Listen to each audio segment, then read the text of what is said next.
So, questo è il saxofono tenor. Ce ne comprato con 20 anni, vuol dire avanti 34 anni. Ed è un vecchio Selmer, che è nu fatto nel 1957 a man.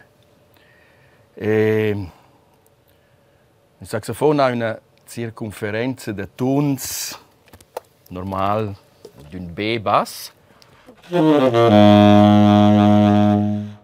Su fin su un F.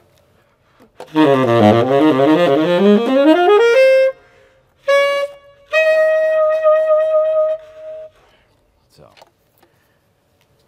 Questo è circa la voce di un umano, che è fitch le stesse range, cosa dice, le stesse frequenze, 550.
Questo è il mezzo-sopran saxophon.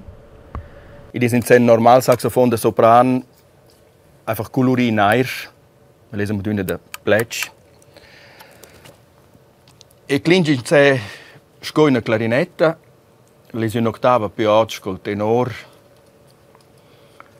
E per me sparare è un tocco più difficile suonare, perché ci è più alto. Bler più heikel tutto in pa ensemble. In Svizzera vengono troverà un postuto nella Svizzera centrale per suonare musica popolare. O se prova un grigionais da suonare un toc musica popolare della Svizzera centrale.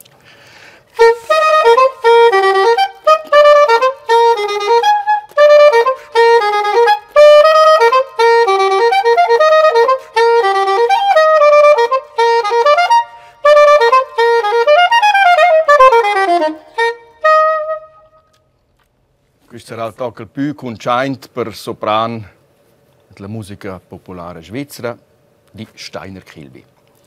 So. Ed offre da più per suonare musica di trattenimento, musica di jazz e ha un clinch fit speciale.